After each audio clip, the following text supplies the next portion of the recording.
तो आज हम बात करने वाले हैं एंगुलर मोमेंटम ऑफ पार्टिकल के बारे में और इसका टॉर्क के साथ रिलेशन देखेंगे। ठीक है, मेरा नाम है अक्षित और आप देख रहे हैं ASP a moment with science. अभी हमने देखा कि जैसे हमारे पास ट्रांसलेशन या फिर लीनियर मोशन में लीनियर मोमेंटम होती है, ऐसे ही जो रोटेशनल मोशन होती है उसमें बात आती है एंगुलर मोमेंटम की।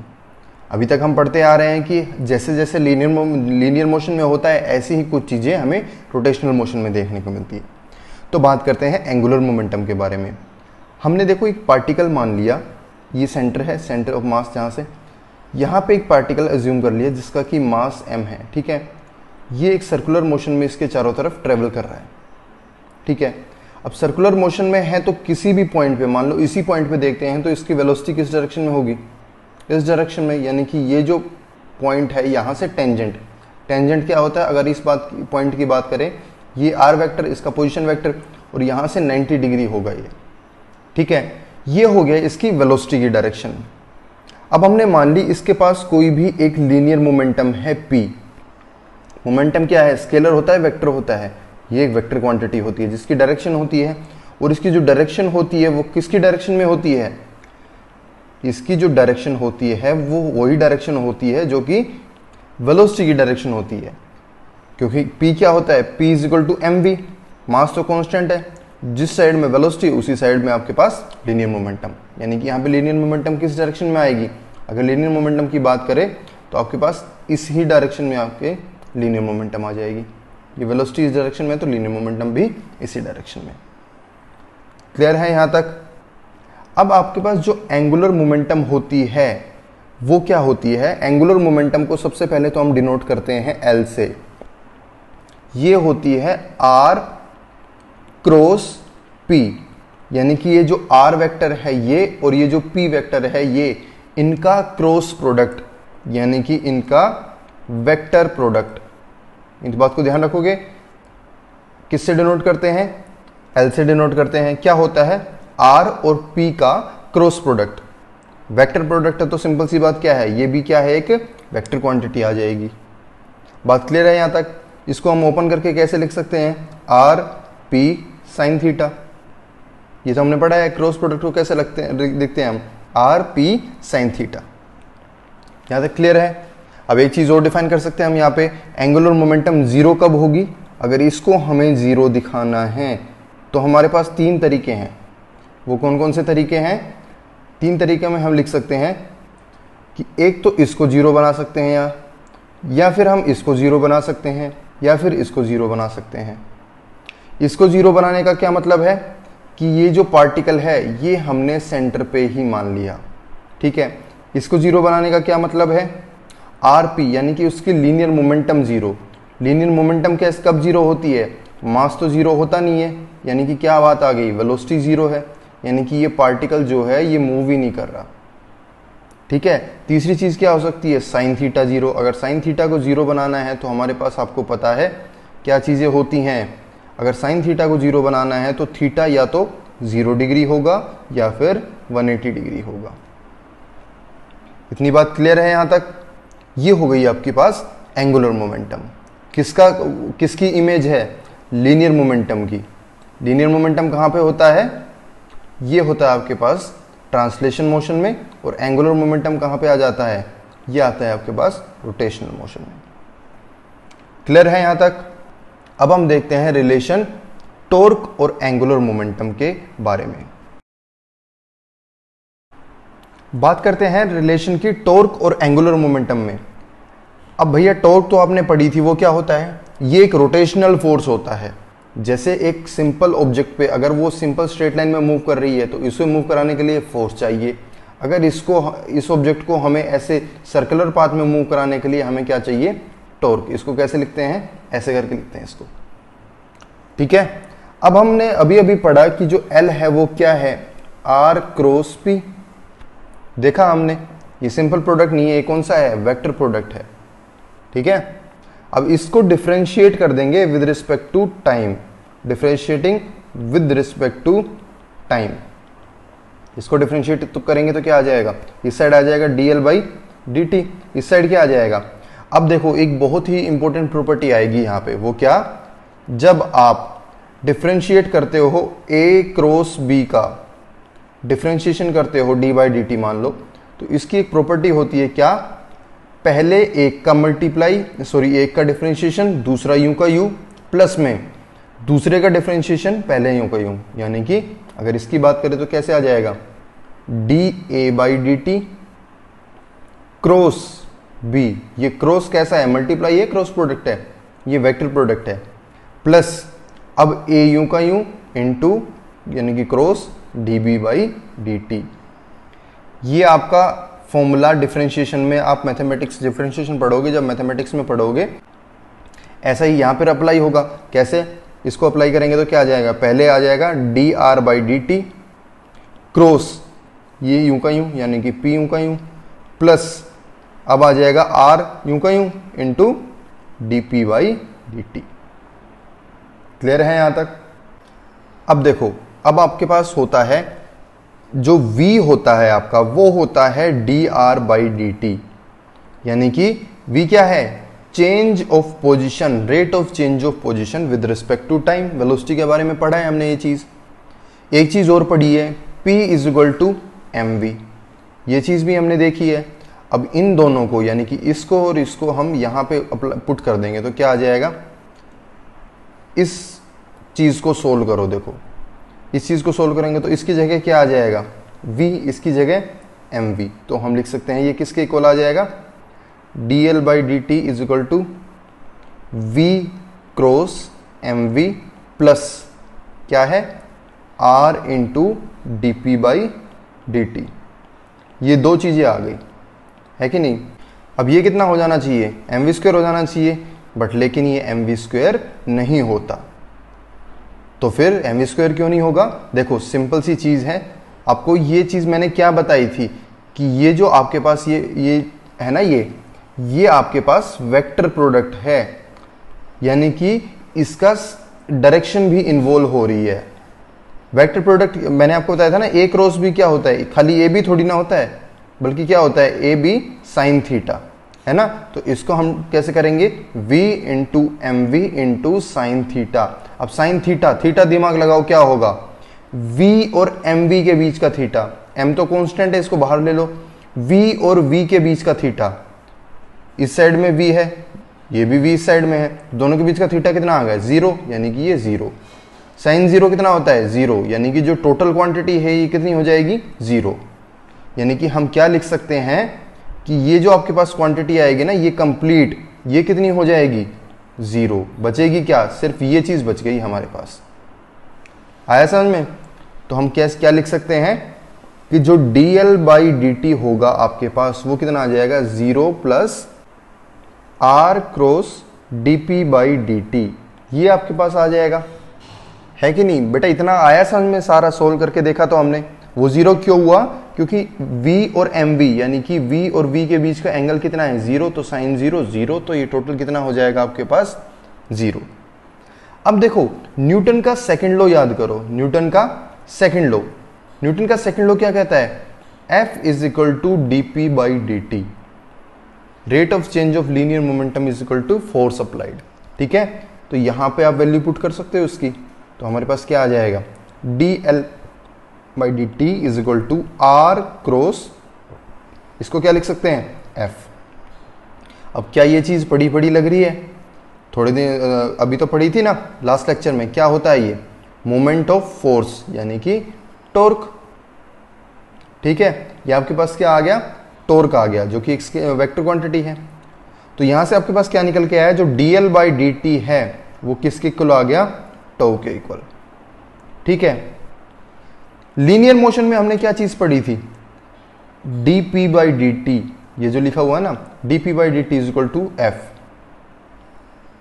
लीनियर मोशन में ये, रोटेशनल मोशन में ये मोमेंटम, यहां पे लीनियर मोमेंटम, यहां पे एंगुलर मोमेंटम, यहां पे लीनियर फोर्स, यहां पे एंगुलर फोर्स। देखो कितनी सिमिलर चीजें हैं ना। यानी कि हम क्या कह सकते हैं कि ये जो चीज आई है ना, ये भी न्यूटन का सेकंड लॉ ही है। न्यूटन के सेकंड लॉ को सेटिस्फाई कर रहा है, किसमें, रोटेशनल मोशन में। ठीक है, ये आपके पास एक रिलेशन आ गई किस किस के बीच में, टॉर्क और एंगुलर मोमेंटम के बीच में। ये तो आ गई एक पार्टिकल की बात। अगर आप मल्टीपल पार्टिकल्स या फिर हम कहें सिस्टम ऑफ पार्टिकल्स की बात करें, तो जैसे इसमें सोल्व किया था वैसे ही इसमें कर सकते हो। इसमें कैसे किया था, एफ नेट टोटल एफ माना था, जो कि क्या था, F internal plus F external. ठीक है, लास्ट में हमने क्या देखा, इंटरनल तो जीरो हो जाता है क्योंकि एक न्यूटन के थर्ड लॉ के अकॉर्डिंग ये इतना फोर्स लगाएगा, ये भी उतना ही फोर्स लगाएगा। तो बचा क्या था, एफ एक्सटर्नल। तो हमने देखा कि जो dp बाई dt था वो किसके इक्वल था, एफ एक्सटर्नल।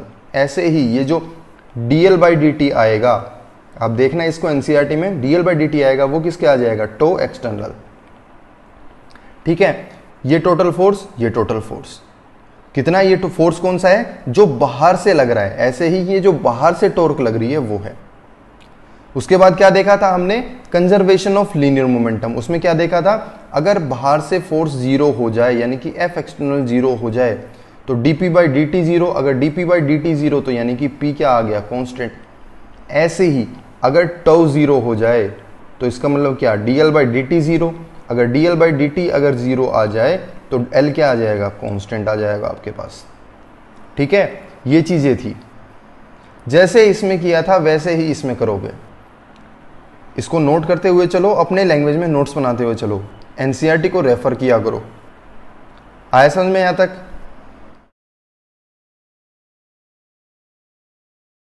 अब बात करते हैं equilibrium of a rigid body. ये एक बड़ा टॉपिक है, इसको भी देखो ध्यान से समझो। मैंने डेफिनेशन आपके लिए लिख दी है। Equilibrium of a rigid body का मतलब क्या है, इक्विलिब्रियम का मतलब होता है एक तरीके से रेस्ट पे। इक्विलिब्रियम का मतलब क्या मतलब है, एक स्टेबल पोजीशन। यानी कि अगर कोई पार्टिकल पहले यहाँ पे जा रहा है, फिर यहाँ पे जा रहा है, फिर यहाँ पे जा रहा है, फिर यहाँ पे जा रहा है, यानी कि हम कह सकते हैं कि एक टाइम पे ऐसी पोजीशन आएगी उसकी कि वो यहीं पे आके रह जाएगा। जैसे आप एक पेंडुलम देखते हो ना, अगर मतलब एक पार्टिकल को यहाँ पे ले जाके छोड़ दे तो कैसे मूव करेगा, ऐसे आता आता आता आता एकदम से बिल्कुल इस पोजीशन पे आके रह जाएगा। यानी कि ये जो पोजीशन है ये क्या है, इसकी इक्विलिब्रियम पोजीशन है। बात क्लियर है इतनी? क्या आ गई, ये इसकी इक्विलिब्रियम पोजीशन आ गई। ऐसे ही इक्विलिब्रियम पोजीशन की बात करते हैं हम रिजिड बॉडी के केस में। कैसे, देखो, rigid body is said to be in mechanical equilibrium. कब बोला जाएगा मैकेनिकल इक्विलिब्रियम में, जब उसके both its linear momentum and angular momentum are not changing with time. यानी कि अगर ऑब्जेक्ट, एक ही ऑब्जेक्ट ट्रांसलेशन मोशन में है और एक ही ऑब्जेक्ट रोटेशनल मोशन में है, ठीक है, तो हम कब कहेंगे इन दोनों को मैकेनिकल इक्विलिब्रियम में, कि ना तो इसकी ट्रांसलेशन लीनियर मोमेंटम चेंज हो रही, यानी कि ना तो P चेंज हो रही और ना ही इसकी L चेंज हो रही। ठीक है, P चेंज होने का मतलब क्या है, P is equal to mv, mass तो चेंज होता नहीं है, यानी कि वेलोसिटी। यानी कि हम कह सकते हैं कि अगर इसकी वेलोसिटी चेंज नहीं हो रही, यानी कि या तो वेलोसिटी कांस्टेंट है, यानी कि या तो वेलोसिटी कांस्टेंट है या फिर वेलोसिटी जीरो है। ऐसे ही यहां पे क्या हो जाएगा, इसकी एंगुलर वेलोसिटी चेंज नहीं हो रही। ठीक है, यहां पे लीनियर मोमेंटम कांस्टेंट है, यहां पे एंगुलर मोमेंटम कांस्टेंट है। अब भैया जब वेलोसिटी चेंज नहीं हो रही तो इसका मतलब क्या हो गया, एक्सेलरेशन क्या हो गई, जीरो हो गई। एक्सेलरेशन क्या होता है, rate of change of velocity, अगर वेलोसिटी चेंज नहीं तो एक्सेलरेशन जीरो। ऐसे ही अगर जब बात करेंगे एंगुलर, उसकी एंगुलर एक्सेलरेशन की, यानी कि अल्फा की, यहाँ पे एंगुलर वेलोसिटी चेंज नहीं रही तो एंगुलर एक्सेलरेशन क्या हो जाएगा, जीरो। तो ऐसी कोई पोजीशन जहां पे आके इसकी ना मोमेंटम चेंज हो ना एक्सेलरेशन चेंज हो, एक स्टेबल पोजीशन रिजिड बॉडी की, उसे हम कहेंगे इक्विलिब्रियम ऑफ रिजिड बॉडी। ठीक है, यहां से एक चीज और सामने आ गई हमारे पास। पहली चीज तो क्या आई है, अगर ट्रांसलेशन मोशन की बात करें तो जो टोटल फोर्स है F1 plus F2 up to Fn, ये टोटल फोर्स जीरो होगा। बोले सर ऐसे कैसे, F क्या होता है, dp बाई dt। जब P कांस्टेंट है, P चेंज नहीं हो रहा, तो किसी भी कांस्टेंट बॉडी का, किसी भी कांस्टेंट चीज का अगर डिफरेंशिएशन निकाले तो क्या आएगा, जीरो। यानी कि जो नेट फोर्स है वो कितना हो जाएगा, जीरो। ठीक है, इससे हम क्या लिख सकते हैं, sigma Fi is equal to zero. I कहां से कहां तक है, 1 से n तक। ठीक है ना, ये एक इक्वेशन आ गई हमारे पास। दूसरा, अगर रोटेशनल मोशन की बात करें तो वहां पे क्या हो जाएगा, टोटल रोटेशनल फोर्स 0, यानी कि τ1 प्लस τ2 अप टू τn, ये कितना आ जाएगा 0।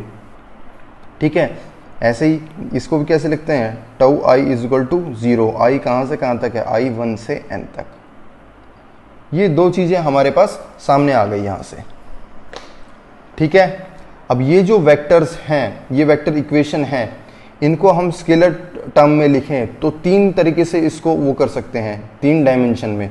क्या, अगर f वाले की बात करें तो क्या हो जाएगा आपके पास, sigma i is equal to 1 से n f i x is equal to 0, यानी कि फोर्स x डायरेक्शन में भी चेंज नहीं हो रहा, ये तो हो गया पहला। ठीक है, एक हो जाएगा sigma i is equal to 1 से n f i y is equal to 0, ये हो जाएगी दूसरी चीज। ठीक है, ऐसे ही sigma i is equal to 1 से n f i z is equal to 0, ये हो जाएगी आपके पास तीसरी चीज। ये तो बात आ गई लीनियर की। अगर रोटेशनल की बात करें तो हम कैसे लिख सकते हैं, उसको हम लिख सकते हैं tau I X is equal to 0, कहाँ से कहाँ तक, i इज इक्वल टू 1 से n, ये चीज़ आ गई फोर्थ। ऐसे ही sigma i is equal to 1 से n tau i y is equal to 0, और sigma i is equal to 1 से n tau i z is equal to 0। ठीक है, ये फिफ्थ बात, और ये हो गई सिक्स। अब मैंने ये नंबर क्यों लिखे हैं, किसी भी ऑब्जेक्ट को, किसी भी रिजिड बॉडी को अगर इक्विलिब्रियम पोजीशन दिखानी है कि वो इक्विलिब्रियम में है, ये सेटिस्फाई करना है, तो उसको ये 6 इक्वेशंस को सेटिस्फाई करना पड़ेगा। ठीक है, इसलिए यहां से ये कंडीशंस आई है एक तरीके से, यहां से आप लिख सकते हो कि ये कंडीशंस है, किसके लिए कंडीशंस है, फॉर मैकेनिकल इक्विलिब्रियम। ठीक है, ये आपके पास कंडीशंस आ गई, आए समझ में। अब यहां पे मैंने दो एग्जांपल लिए हैं, एग्जांपल फर्स्ट और एग्जांपल सेकंड। यहां पे देखो क्या है, एक टाइम पे ये जो इसके दो हिस्से हैं, मान लो ए और बी। ठीक है, अगर फर्स्ट की बात करें तो ए और बी पे सेम डायरेक्शन में फोर्स लग रहा है, यानी कि ये भी इस डायरेक्शन में और ये भी इस डायरेक्शन में। तो आप दिमाग लगा के बताओ, क्या बॉडी रोटेशनल मोशन मूव दिखाएगी या फिर ट्रांसलेशन मोशन दिखाएगी। रोटेशन दिखाने के लिए इसको कैसे घूमना पड़ेगा, इसको ऐसे घूमना पड़ेगा, लेकिन दोनों अगर सेम डायरेक्शन में फोर्स है तो बॉडी लीनियर मोशन में फॉलो करेगी, लीनियर मोशन को फॉलो करेगी, यानी कि ओवरऑल इसकी मूवमेंट कहाँ होगी, डाउनवर्ड डायरेक्शन में। ठीक है, यानी कि ये ऐसे मूव करेगी, थोड़ी देर बाद यहाँ पे आ जाएगी। ठीक है, अब अगर एग्जाम्पल 2 की बात करें तो ए पे फोर्स इस डायरेक्शन में है, बी पे फोर्स इस डायरेक्शन में है। तो इस केस में क्या होगा, इस केस में क्या बॉडी यहां पे मूव करेगी नीचे की तरफ, नहीं करेगी। क्यों, क्योंकि एक साइड में फोर्स नीचे है, दूसरी साइड में ऊपर है। तो इस केस में कैसी मूवमेंट होगी, ऐसी ना हो कि बल्कि ये बॉडी कैसे मूव करेगी, ये फोर्स यहाँ पे है तो ये फोर्स इस साइड में मूव करेगा और ये वाला कॉर्नर इस साइड में मूव करेगा, यानी कि थोड़ी देर बाद क्या हो जाएगा, ये बॉडी घूम के यहाँ पे आ जाएगी, बी यहाँ पे आ जाएगा, ए यहाँ पे आ जाएगा। यानी कि इसने कौन सा मोशन दिखाया, इसने दिखाया ट्रांसलेशन मोशन और इसने दिखाया रोटेशनल मोशन। ठीक है, तो यहाँ पे हमें क्या समझ में आया, अगर एक पेयर लगता है, फोर्स का एक पेयर इक्वल मैग्नीट्यूड का पर अपोजिट डायरेक्शन में लगता है, ठीक है, तो उस केस में हमारे पास क्या देखने को मिलेगा, टॉर्क देखने को मिलेगी। अगर सेम डायरेक्शन में है तो फोर्स देखने को मिलेगा।